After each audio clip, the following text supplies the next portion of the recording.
This is the Telluride Mushroom Festival. This is Larry Evans, notorious forager, educator, author, and we're here to just check in. Let's just talk about your background, man. Where are you from? How'd you get here? Let's see. I come from the 20th century. Nice. I arrived fully grown in the 21st century, and there was a lot of stuff that happened prior to that that was known as mycology. Interesting. Ever since then, I mean, I've been teaching about mycology since you had to explain what that was. Right. Still kind of do, but yes, I understand. Yeah, right. Yeah. Good audience.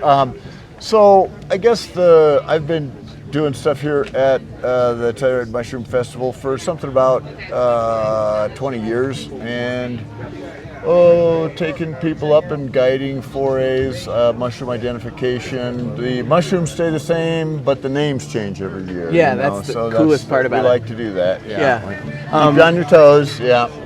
And I'm happy to be flogging our new contest about making things out of mushrooms. This is Montana Mycology, or the Western Montana Mycological Association. Great. Is doing a contest, has been doing it for a couple of years now, to make new materials out of fungi. And our winner this last year was Owen Zecca, who made banjo. No, yeah, he you were made a saying banjo that. out of mycelium. He got a mold, he filled it up with reishi and grew Really? a good solid banjo out of way. it and played it. You can see it online. He's playing the banjo. It even has a slide thing going on. What a cool contest. Yeah.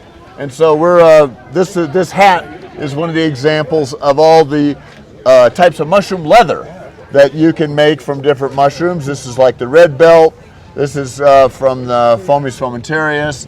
And then, so many different types of textures and stuff. And that's Montana Mycology. We're hoping to encourage people with this $500 prize. Yeah. And we also do science fair prizes in the science fairs. Are you based in Montana? In Montana. Okay. Missoula, Cool. Montana. So anyone in that area or elsewhere that wants to participate can find you guys and Absolutely. figure it out? Montana, anybody is open. The contest is open to everybody. Cool. And I've been encouraged that a lot of young folks are interested. Yeah, I appreciate that too. Doing this remediation That's what I like about stuff. the festival. There's so many unique people, but then I keep seeing younger and younger people. Sure.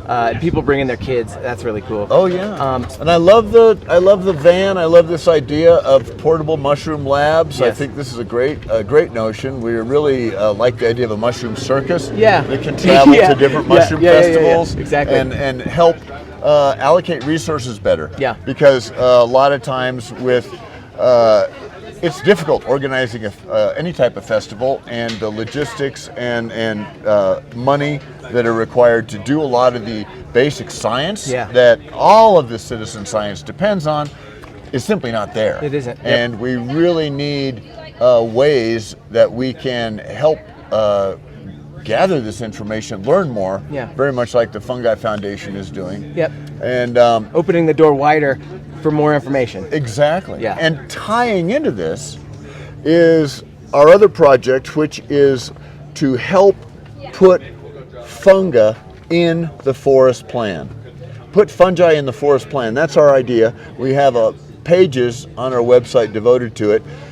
Every forest has to go through a revision on a regular basis to rewrite their forest plan. Okay. According to the Forest Service's directorate. So they kind of give an assessment or an audit of each forest every so often. Every 20 years, the forest is supposed to write a new plan that uses the best available science to create forest management policy. Okay. Now, we are the last forest management proposal that we had in our local forest in Lolo. It only mentioned the word fungus 2 times. It's amazing, in the right? whole document, a 200-page document. It just blows my mind. Fungi were mentioned twice. We got our club active, and they received over 1,000. Petition, people coming at them. People responded in big form, and we're eagerly awaiting the draft review of this. But it's very important. Every forest does this on a local basis. Yeah. So you individual people need to go to your local Forest Service, find out where the forest plan revision is happening. Oh, yeah. And then you can look at our website and see the pages of documents that you can throw at them using their own documentation. Yeah, seriously. I mean, I have It's like, why even research it if it's not going to be included in thousands things? of pages of documentation to the Forest Service of their own documents. Yeah, seriously. You know, so the quality of the publication is without. It's already at their standard. Absolutely. They freaking wrote it, so now they just got to read it and incorporate it, Bingo. right? So, that's amazing. But again, if that. you don't do it, the bureaucracy does not have the tool to do that itself. Right. Yeah. You need to put that information in front of the local people who are making the decisions about forest management. I love that. And this is why it's such a fundamental thing, and it's so difficult to explain to people, because it is a case-by-case basis. Right. And we've got all the information you could use, but we can't do it for you. Yeah. You know? Yeah, for real. Yeah. That's amazing, man. So okay, let me ask you a few questions. You said you've been coming here for over 20 years? Yeah. Ish, you know, in that ballpark. Anything in that 2 decades that stands out back in the day or in the last few years or this year, or anything that you're looking forward to? It's a pretty non-linear. Well, for me, 2007 was a game changer, because that's when they filmed Know Your Mushrooms. Okay, tell us about this. We've got a movie out there about the Telluride Mushroom Festival called Know Your Mushrooms, and you can get it on.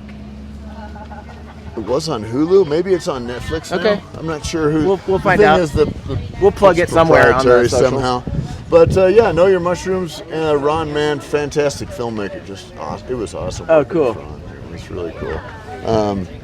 But have you been going on any night hikes? I just started hearing about this. I just started getting into the UV light. Is that anything that we do a lot of I've been doing night hikes in Bolivia since that must be amazing. 2005. But yeah, that's I think bioluminescence is kind of a new and interesting topic. Like I say, I've been working in Bolivia since 2005. We go down there and collect mushroom specimens. We put them in with the Bolivian National Herbarium, and they have something approaching 2,000 specimens now. All of them in UV light, like they fluoresce? No.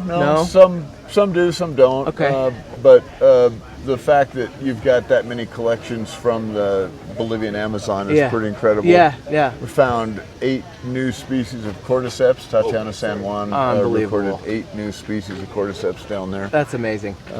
In just a single season. So it's a real neat opportunity. We're looking to.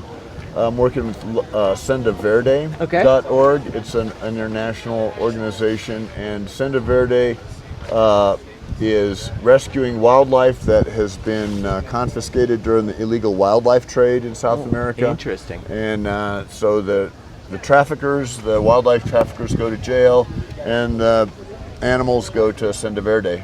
And so they have a huge compound, enclosure for parrots and dozens of species of parrots, monkeys, cats. Amazing. The big cats. And because of this, it's attracted some funding from a lot of people. Yeah. I mean, it's a very expensive type of operation to run. Yeah. And as a result, they've been able to purchase critical habitat for red and blue macaw nesting habitat. And we're working with helping the local Ichthyomonas people grow reishi mushrooms to help assert their proprietorship of the native lands that were just granted them in 2006. Beautiful. So it's an ongoing project. Reishi Ganoderma is already consumed widely in Bolivia. It enhances people's performance at high elevation, and a lot of Bolivia is at high elevation. So, that project is dear to my heart. I believe that. I could feel it. That's amazing, man. Find out more about stuff like this on SendaVerde.org. Cool. Yeah. While we're at it, hit me with your handles or your websites and maybe what you're going to wear this year for the costume. Check out, definitely check out fungal. Thank you. And definitely check out the Fungal Jungle YouTube channel. Okay, Fungal Jungle Okay. YouTube channel. And it's got all my music with videos on there. Great. It's accessible. All the CDs. Yeah. Do you have a CD player? I have a 6-disc CD player Oh, that doesn't man, work. You're probably, I was going to say, Yeah. that it doesn't work Yeah. part is the one I can that hear I it turn know. on I every knew time that, I. yeah. Yeah, it's a rare species. Cool. So, and indeed. you said Senda Verde? Sendaverde.org. Okay, cool. Yeah. And also Fungal Jungle Okay. YouTube channel. Yep. And Montana Mycology is the Western Montana Mycological Association, where we're a 501c3 and we're doing the contest to get new mushroom materials. Yeah. And before I forget, MyCOreach is available to Montana at any point that we want to figure out something. We would come to you and we would make that work. I've been talking with Jeff about this. We're Good. really delighted at the prospect of getting some synergy going here. For sure. And I think this is something that resonates with Canada. Andy was up here. Andy McKinnon was just up here. He loved the setup. I think it's it's the next step for citizen science. Really, Well, we hope this is beta moving into a fleet. So thank you, Larry Evans. Yeah. Appreciate Cheers, you, man. Michael. Yeah. Always a pleasure. Yeah. Thank